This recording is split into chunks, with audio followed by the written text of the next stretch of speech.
Dear audience, अस्सलाम वालेकुम। Chicago America का एक शहर है। शिकागो के लफ्ज़ी मानी हैं जंगली प्याज, वाइल्ड ऑनियन। किसी ज़माने में ये शहर अपनी गलाज़त, जुराइम और नाकस इंतज़ामात की वजह से जाना जाता था और इसी बना पर इसका ये नाम पड़ा।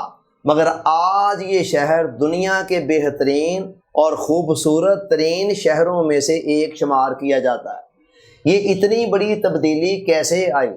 1955 के अंदर रिचर्ड डेली नाम का एक शख्स शिकागो का मेयर मुंतखब हुआ। उसने ये इरादा किया कि मुझे इस शहर को असरे नौ तामीर करना है, इसे रेनोवेट करना है, और चंद सालों के अंदर वो अपने इस मकसद में कामयाब हो गया। इतनी बड़ी कामयाबी की वजह ये थी कि रिचर्ड डेली ने इस काम को शिकागो के तमाम बाशिंदों का ज़ाती मसला बना दिया। उसने उस शहर के बाशिंदों को जो माटो दिया वो ये था, आई विल डू इट, इसे मैं करूँगा, यानी इस काम को करना मेरी जिम्मेदारी है। तकरीबन यही काम सेकंड वर्ल्ड वार के अंदर बरतानिया के वज़ीर आज़म सर विंस्टन चर्चिल ने किया। उस ज़माने में चर्चिल ने अपनी कौम को जो माटो दिया वो ये था, इट डिपेंड्स अपॉन मी, कि ये मेरे ऊपर ही मुनहसर है, यानी जो काम भी बाहर के माशरे के अंदर करना है ये मेरी जिम्मेदारी है, मुझे करना है, ये मेरे ऊपर मुनहसर है।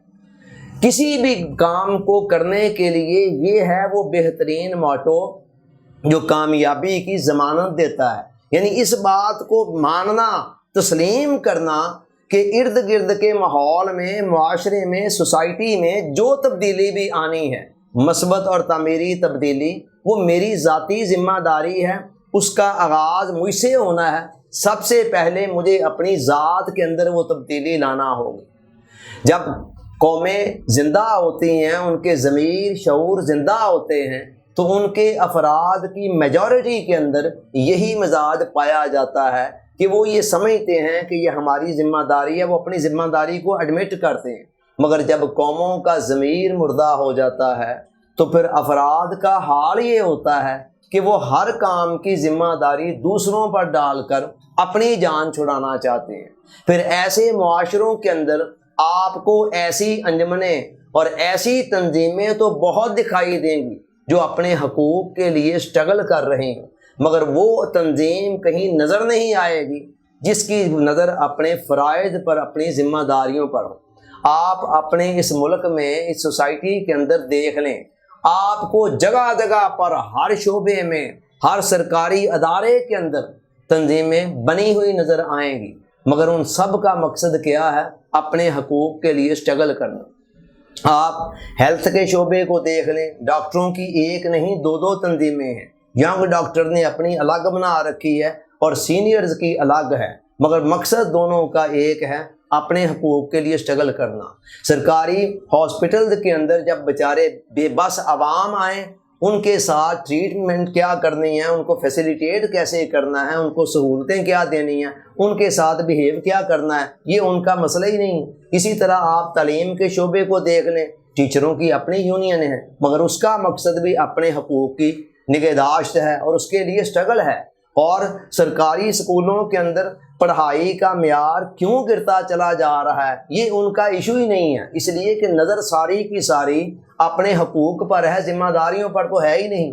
इसी तरह आप ब्यूरोक्रेसी को देख लें, क्लर्क बादशाहों को देख लें। सरकारी जब अदारों में आपने जाना है, आपके साथ क्या बिहेव करना है और क्या बिहेव होना चाहिए, ये उनकी जिम्मेदारी नहीं है। उनका असल मकसद ये है तंजीम बनाने का कि हमें अपने हकूक़ के लिए फ़ाइट कैसे करनी है। ये है वो मिजाज जो किसी कौम को, किसी सोसाइटी को आगे बढ़ने से रोकता है।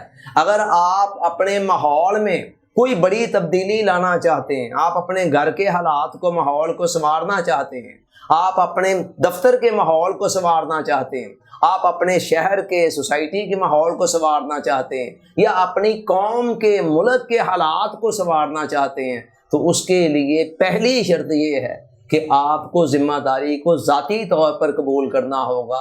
जो तब्दीली आप अपने इर्द गिर्द के माहौल में देखना चाहते हैं, पहले उस तब्दीली को अपनी ज़ात के अंदर लाना होगा। اللہ تعالیٰ سوچنے سمجھنے یاد رکھنے عمل کی توفیق عطا فرمائے، آمین۔ آپ کا بہت بہت شکریہ۔ السلام علیکم۔